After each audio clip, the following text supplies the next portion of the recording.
nouveau rendez-vous du journal de l'économie sur Sika TV. Ravi de vous retrouver. Voici pour commencer un petit résumé du menu du jour. Deuxième salon international de l'immobilier et matériaux modernes. L'événement est organisé à Cotonou au Bénin et se poursuit jusqu'au 12 octobre.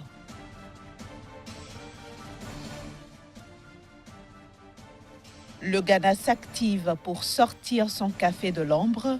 Le pays espère voir sa production s'accroître dans les années à venir.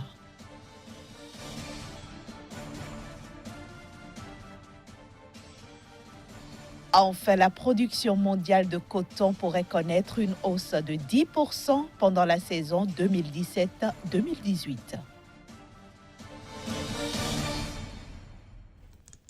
Mais avant le développement de tous ces titres, sachez que la dette publique du Cameroun s'est établie à 263,1 milliards de francs CFA au premier semestre 2017 contre 280,2 milliards de francs CFA au premier semestre 2016. Ceci représente une baisse de 17,1 milliards de francs CFA, soit moins 6,1%.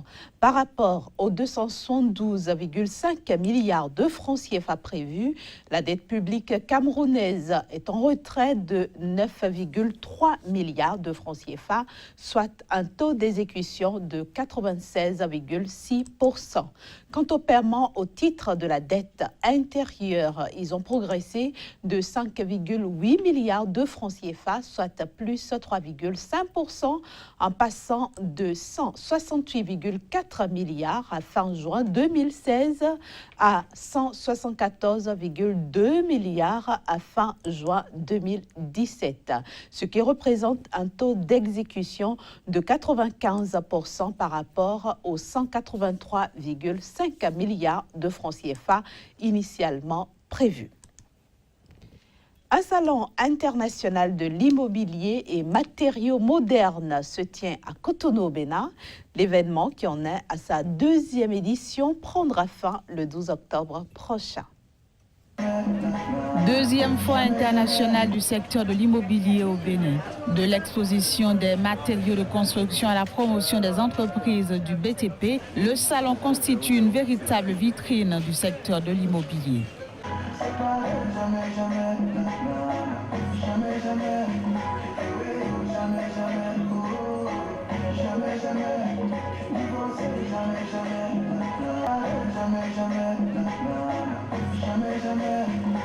La foire de l'immobilier et des matériaux modernes est également un lieu de rencontre entre l'offre et la demande. Donc une opportunité d'affaires pour les acteurs de ce secteur.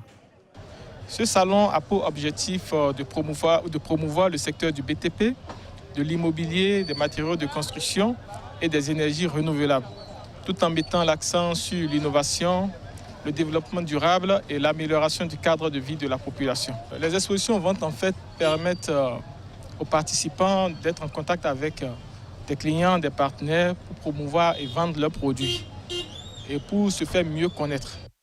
Le salon de l'immobilier a été lancé dans le cadre de la Journée mondiale de l'habitat. Il sera soldé par un dîner d'affaires. Le Ghana, grand producteur de cacao, espère désormais voir sa production de café s'accroître dans les années à venir. Dans cette perspective, le gouvernement ghanéen a pris la décision d'approvisionner gratuitement les producteurs en jeunes plants et l'initiative semble déjà porter de bons résultats. Après avoir fait ses preuves dans la production du cacao, le Ghana, qui a opté pour la diversification de son agriculture, a relancé dès 2011 la culture du café. Une option qui semble porter ses fruits après 6 années d'expérimentation. Le type de café populaire ici, c'est le Robusta. L'autre type, le Thénophila, les grains sont très petits et avant de labourer la terre, vous n'en aurez pas beaucoup. Mais les graines du type Robusta sont assez grandes et grandissent plus vite que les autres. Le Robusta ghanéen est surtout produit dans la région vallonnée de la Volta. Ici, les planteurs de cacao ont progressivement ressuscité la culture du café grâce à l'État qui, en 2011, a aidé à reconvertir 2400 hectares de plantations en faisant don des premières semences de café à de petits agriculteurs et en leur fournissant de l'engrais pour démarrer la production. C'est un travail réparti sur l'année. Ça commence en octobre et finit en juin. En juin, les jeunes plants sont prêts à être distribués aux producteurs sans frais. C'est une demande du gouvernement. Ensuite, un demi-hectare peut accueillir 450 jeunes plants. Je bois du café depuis 1958. Comme vous pouvez le voir, les grains sont maintenant rouges. On les cueille, on les sèche, on les écrase dans le mortier. Et lorsqu'on les torréfie, on les met à nouveau dans le mortier, puis on recommence et c'est très très bon. On sent vraiment le goût. Un goût qui peine cependant encore à conquérir les palais des Ghanéens. Le café produit localement reste en effet limité, peu connu et a du mal à percer au Ghana, où les consommateurs ont leurs habitudes avec le café importé, lyophilisé. La tendance pourrait néanmoins se renverser dans les années à venir, car sur le marché international comme local, la demande ne cesse de grandir. Selon l'Organisation internationale du café OIC, la consommation mondiale augmente de 1,3% chaque année. La Banque ouest-africaine de développement BOAD a alloué à la Guinée-Bissau un financement de 25 milliards de francs CFA, ceci dans l'optique d'accroître la puissance électrique du pays à travers la mise en place d'une centrale solaire photovoltaïque d'une capacité de 20 MW. Avec cet appui de la BOAD, 2 mini-centrales photovoltaïques d'une capacité de 1 MW chacune seront également implantées, notamment à Gabou et Kanchungo. Dans l'ensemble, le projet va permettre à environ 500 000 personnes d'avoir accès à l'électricité et de réduire les émissions de gaz à effet de serre de 24 100 tonnes. Rappelons qu'au mois de mars 2017, la BOAD avait déjà octroyé 24 millions de dollars à la Guinée-Bissau pour l'électrification de 350 000 personnes, notamment via le développement du réseau électrique national. Dans la même optique, la Banque mondiale a alloué au Mozambique une subvention de 150 millions de dollars pour booster justement son secteur électrique. Ce financement permettra d'améliorer la capacité et l'efficacité opérationnelle du réseau électrique du pays. 117 millions de dollars seront précisément dégagés pour la réhabilitation et l'amélioration du réseau électrique, ainsi que l'augmentation de la sécurité et de la fiabilité de la fourniture électrique. Par ailleurs, 29,5 millions de dollars seront directement consacrés à l'amélioration des opérations de l'entité en charge de la fourniture de l'énergie dans le pays et 1,5 million de dollars au renforcement des capacités de son personnel. Ajoutons que 2 millions de dollars, les 2 millions de dollars restants, seront consacrés au renforcement des capacités des ressources humaines du ministère des Ressources minérales et de l'énergie. Intéressons-nous pour finir à la production mondiale du coton. La saison 2017-2018 devrait être positive selon les prévisions du Comité consultatif international sur le coton que je vous invite à découvrir dans ce reportage.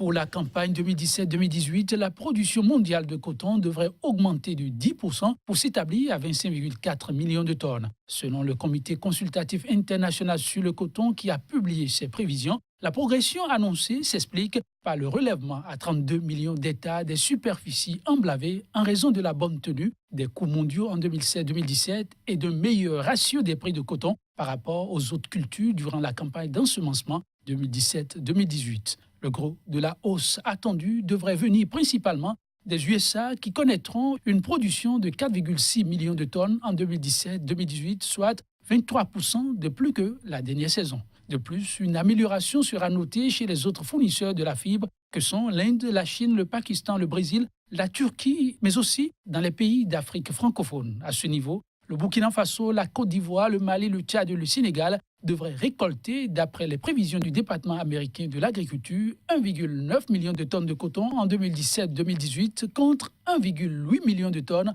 en 2016-2017. Enfin, les filatures de coton devraient croître de 2,7% en atteignant 25,2 millions de tonnes en 2017-2018 selon les estimations du Comité consultatif international sur le coton qui table sur une hausse de la demande de l'industrie mondiale du textile, notamment les principaux pays producteurs, en l'occurrence la Chine, le Pakistan, le Vietnam, la Turquie et le Bangladesh.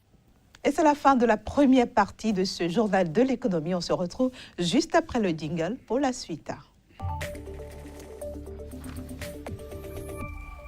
Et nous retrouvons ainsi Casimir Pédio. Bienvenue sur le journal de l'économie. Bonjour Inès. Aujourd'hui, vous nous emmenez à Mauritanie pour nous parler de la croissance économique de ce pays qui progresse de 1,1% en 2017. C'est bien ça Inès, qui s'est affiché donc à 4,3%. Le taux donc de croissance au niveau du pays s'est affiché, enfin les prévisions tenues en décembre donc 2016 ont affiché 4,3% de taux de croissance contre 3,2% en 2016 et ceci toujours en progression par rapport à 2015 qui a affiché le taux de croissance des plus médiocres du pays, 1,2%, et ceci pour des raisons donc politiques et aussi sécuritaires.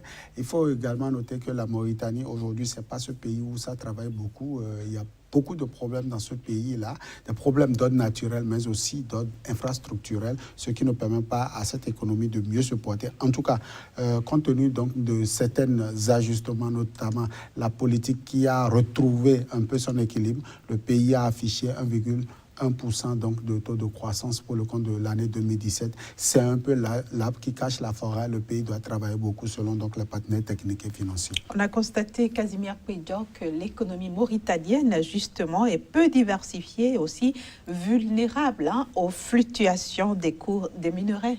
C'est bien ça, Inès. Il faut dire qu'en Mauritanie, aujourd'hui, il est difficile de parler de l'agriculture, tout simplement parce que le pays est traversé par le désert donc du Sahara, même si le pays bénéficie de quelques superficies, enfin de quelques hectares, donc en termes de côtes, le pays n'est pas du tout arrosé et donc l'agriculture n'est pas la chose la mieux partagée. En dehors donc de ce sous-secteur primaire, on note quand même que le sous-secteur minier est quand même en nette croissance. D'ailleurs, c'est ce qui a permis à la Mauritanie d'afficher donc un taux de croissance de 1,1% pour le compte de l'année budgétaire 2017. On affiche déjà, selon les statistiques, on affiche donc pour le sous-secteur minier, on affiche un taux de croissance de l'ordre de 29,1%. C'est quand même important donc de le souligner. En dehors de ce sous-secteur-là, au niveau du secondaire, on n'a rien trouvé en termes donc de performance de l'économie au niveau du pays. Il y a que le secteur tertiaire qui a affiché un peu donc de croissance.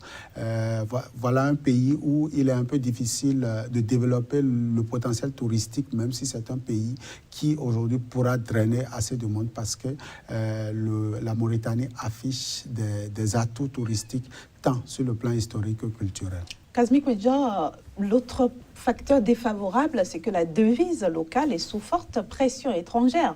Elle est même menacée de dévaluation. Bien sûr, c'est ce qu'affichent les partenaires techniques et financiers. Je veux parler de la Banque mondiale et du FMI.